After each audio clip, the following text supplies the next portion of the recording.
So, November 20th, 2016 marks the fulfillment of a biblical prophecy that happened in my life. When I was young, and I'll do my best not to cry anymore.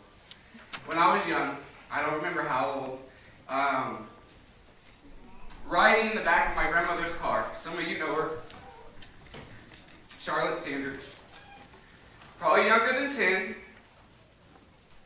she said to me, you're either going to be a salesman or a preacher one day. And I said, no, I've got greater plans than that.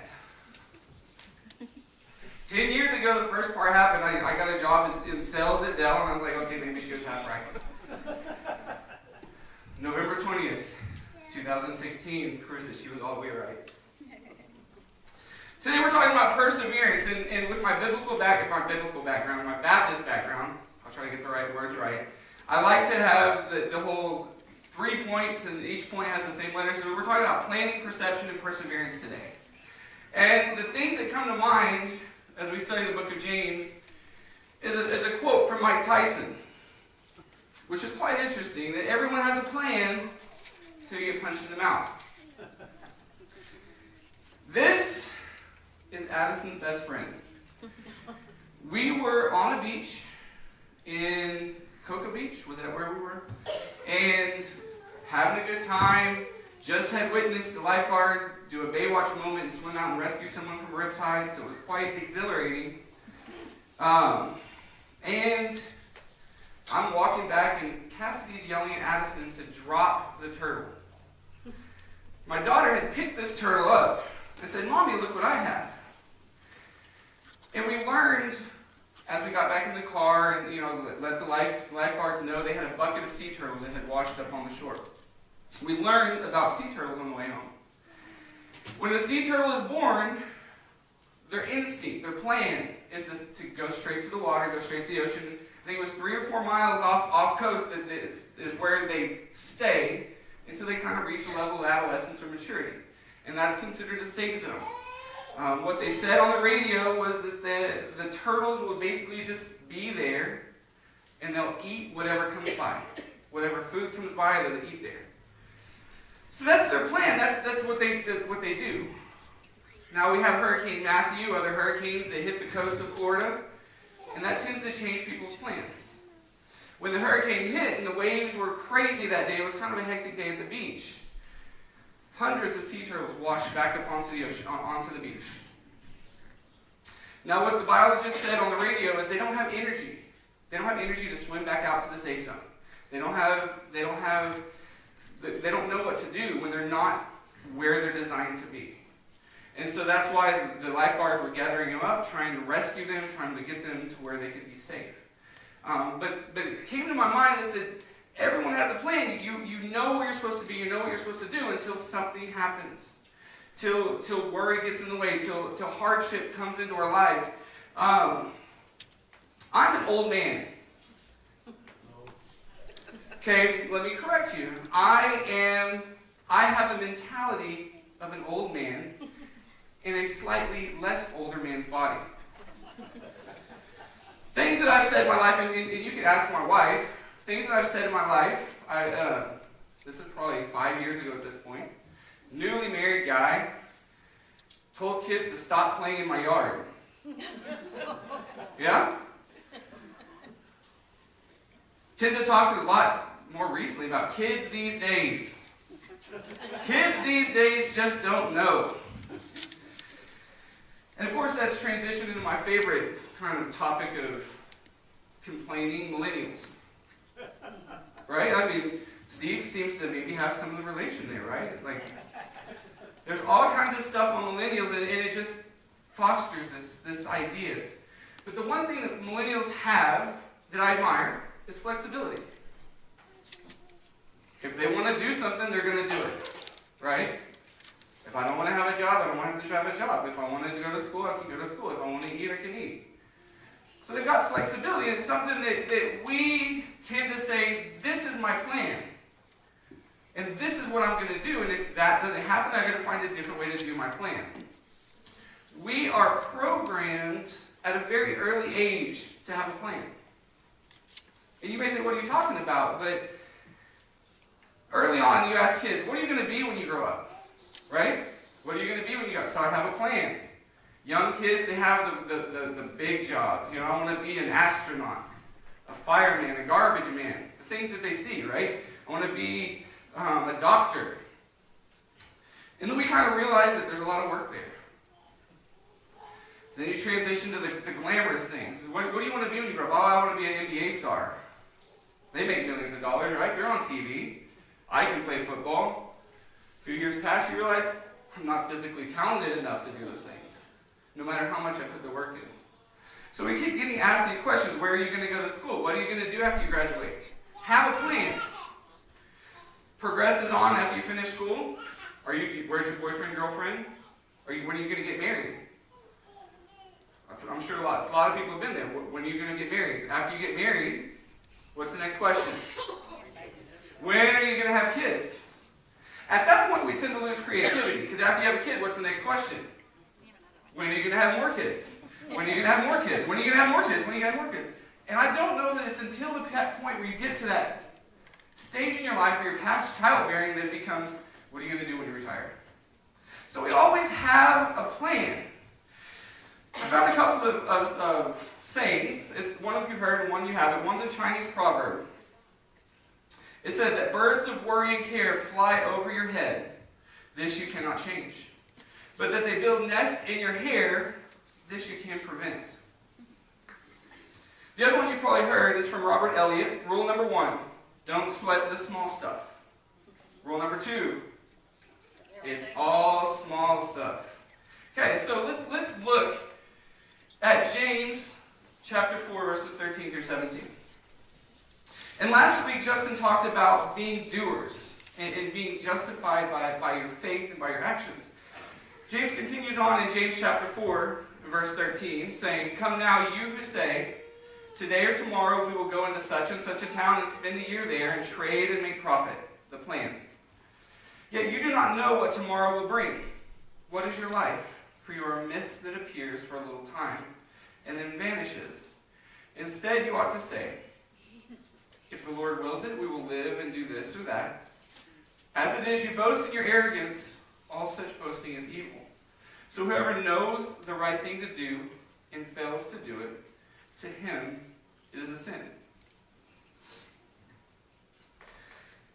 The road to hell is paved with good intentions, right? We always have the best intentions in what we do. Right? But we don't always follow through with it. We don't always do the things we ought to do.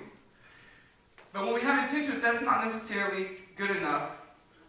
Our faith demands that we follow it up with action. God's promptings should give believers a sense of urgency. What does that mean? God's promptings should give believers a sense of urgency. God's promptings, what are those? Well, as we go through our life, do we need to stop and help someone? Do we need to share Christ with someone? Do we need to, as James said, if the Lord wills it, we'll do this or we'll do that? Or do we have to stick to our plan? Like millennials, they're flexible. And sometimes we have to be in that same mindset, flexible with our lives, flexible with our time. Time is the most valuable thing that we have that I've seen. Because we tend to put it everywhere and we tend to not have enough of it. It's a limited resource. Jeremiah 29:11 says this, "For I know the plans I have for you, declares the Lord. Plans for welfare and not for evil, to give you a future and a hope." How do we line up our plans with God's plans? It's the same question, how do we line up our will when we pray with God's will? So that we're praying in accordance to God's will. Worry is one of those things that tends to get in the way. How am I going to pay my bills? Am I going to have a roof over my head? Am I going to do this? Am I going to do that? How do I make ends meet? Money is one of the biggest things that causes worry. Health. Election. Moving on. We'll pass that one. But ultimately, worry is meaningless. I was trying to find the quote and I couldn't quite find it, but it said something along the lines of you can't add an inch to your height by worrying. There's nothing that worry changes. So let's add a little perspective. And I'm going to have Terry play a video, see if this works. Can someone turn off the lights? I hate when my phone charger won't reach my bed. I hate when my little seats aren't heated. When I go to the bathroom and I forget my phone. Le mettere radio la machine à laver, le commencer sentir. I hate it when my house is so big. I need 2 wireless waters. When my main gun makes my hot water taste too cold. When I have to write my name check, but I forget her last name. Papa écrit message devant marcher en même temps. On te quitte cassouin en bas. Moi, les voisins ont bloqué Internet là. I hate it when I tell them no pickles and they still give me pickles.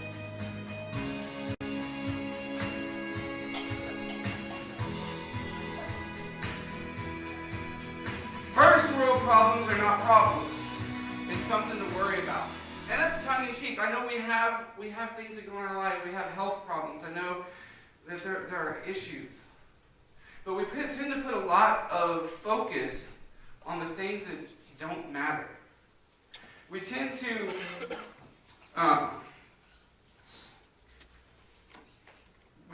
just put a lot of hope in the things that we do, the things that we have, and the things that we say. In James chapter 5, verses 1 through 6, it says, "Come now, you rich, weep and howl for the miseries that are coming upon you. For your riches have rotted, and your garments are moth-eaten. Your gold and silver have corroded, and their corrosion will be evidence against you, and will eat your flesh like fire. You have laid up treasures in the last days. Behold, the wages of the laborers who mowed your fields, which you kept back by fraud, are crying out against you. And the cries of the harvesters have reached the ears of the Lord of hosts. Have you lived on the earth in luxury and in you have lived on the earth in luxury and in self-indulgence. You have fattened your hearts in the day of slaughter. You have condemned and murdered the righteous person. He does not resist you." What's our priority in life? Because we have worries, and because of those worries, we tend to create priorities in our life. Priorities in life, Cassie and I went through a training yesterday, talked about Maslow's hierarchy of needs. The base level, it's food, water, the things that keep us alive. Then it gets into, shelter, and it gets into love, and some of the other things as it goes up. But we tend to put more priority on the worries in our lives than we do about God's direction in our lives. The things we do, plans, riches, our plan for college, our plan for work, our plan for school, our plan for our marriage, our plan for our kids, we tend to put that as a priority over what is God's direction. How should we live in accordance to God's will? The desire for status can be seen as our downfall. The world sees us, and do they see that is someone? Jared's going for status. Look at him. He's got a good job. He's doing this, he's doing that. Or do they see, hey, that's someone that's following after God, doing the things that God would have him to do? In Steve's offering God, he talked about, these fishermen. They had a plan, right? They had a plan. Their plan was to fish and then clean their stuff up and probably go home and sleep. That's what I would have wanted to do, fishing all night. But everyone has a plan until you get punched in the face. Jesus come along and said, hey, I need you for a second. He said, let me take some of your time. I need you for one, I need you to show you, so I can separate myself, so I can teach the people that are pushing up against me. And two, I want to show you who I am. And too often we say, I don't have time. We see someone in need, someone else will help them. We get prompted by the Spirit to share who Christ is with someone and say, that's for somebody else, that's not for me. We have to be active in our lives. So how do we change course? James 5, 7 through 11 says, "Be patient, therefore, brothers, until the coming of the Lord. See how the farmer waits for the precious fruits of the earth, being patient about it until it receives the early and the late rains. You also be patient. Establish your hearts, for the coming of the Lord is at hand. Do not grumble against one another, brothers, so that you may not be judged. Behold, the judge is standing at the door. As an example of suffering and patience, brothers, take the prophets who spoke in the name of the Lord. Behold, we consider those blessed who remain steadfast. You have heard of the steadfastness of Job, and you have seen the purpose of the Lord, how the Lord is compassionate and merciful." When you think of perseverance, you think of Job, right? He dealt with a few things. So when I laid it out, Job was obedient to God. That was his first account for who he was to God, right? Job was obedient. The devil comes along and God says, "Well, how about Job? He's obedient. He's blessed because of his obedience by God." Because of his obedience and his blessed, he was tested. When he was tested, he was found faithful, and when he was faithful, he was rewarded. That doesn't mean it was all hearts, rainbows, and happy faces. Job had some problems. He could have got to the point in his life where his wife said, what? Curse God and... I'm glad you're still awake. Curse God and die. That's a supportive wife. I mean, she probably saw how much pain he was in, how much trouble he had, how much loss he had in his life, how he was mourning, but that he was still faithful. And out of love, you never know, out of love, she could have said, "You know what? You're in too much pain." But he was faithful. He persevered. Someone related it to the fact that, let me read this correctly because I'll read it wrong. So patience is not to be passive. Let me say it again. Patience is not to be passive. It says in verse 8, "Establish your hearts." The literal translation is to make firm your hearts. It's an active process. Make firm your hearts. And it relates it to what the second wind is to a marathon runner. Patience is to the believer. Say that again. What the second wind is to the marathon runner, patience is to the believer. Now, I've ran a marathon. I'm not a runner. This is not the body of a runner. And I've never experienced this thing called the second wind. Maybe some of you have. Carrie Lynn probably has. But basically what it is when you get to that point where you feel like you're about to hit a wall, you get your second wind and you feel you fresh. You're refreshed. You're new. You're given energy. You're revitalized. That's what patience is for us, believers. Us who call Christ as our Redeemer.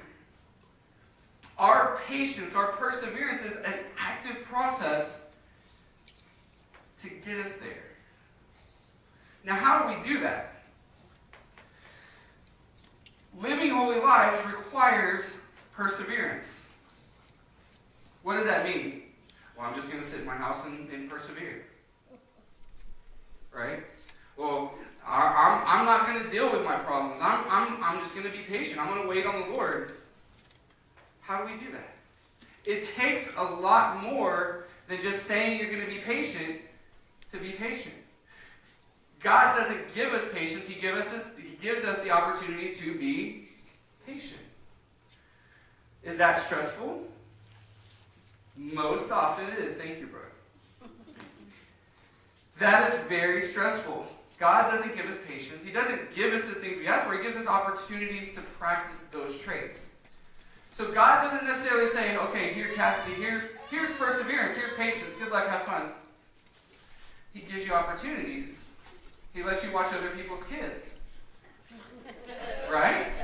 She's laughing because we watched other people's kids recently. Be patient. Persevere. Be active. Be doers. Justin's kind of topic of this section is be doers.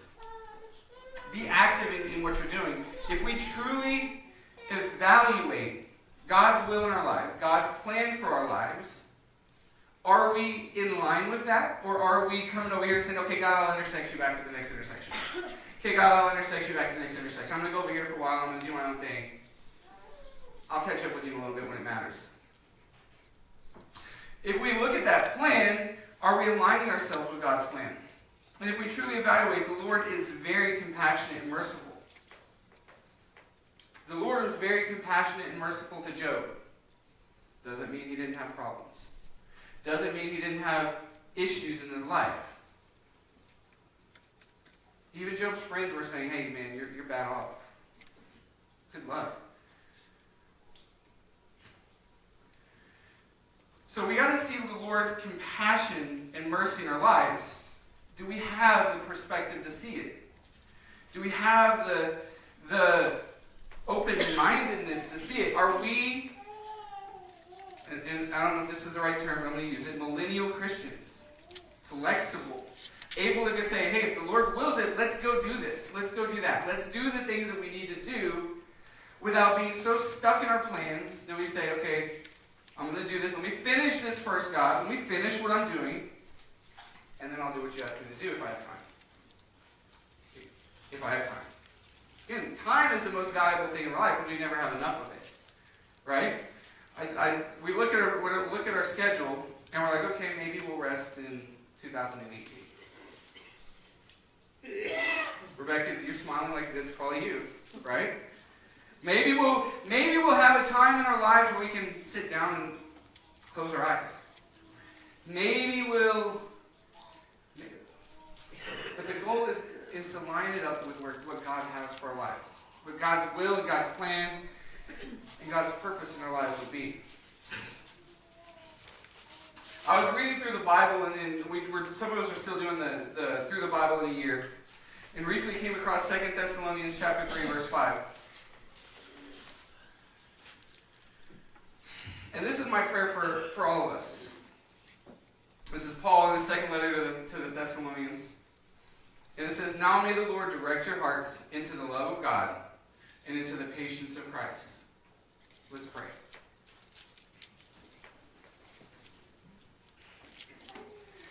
God, thank you so much for today. Thank you for an opportunity to study your word, to read your word, to share your word.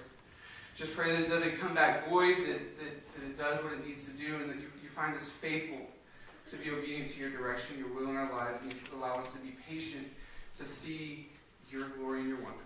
I love you so much. In your name I pray. Amen.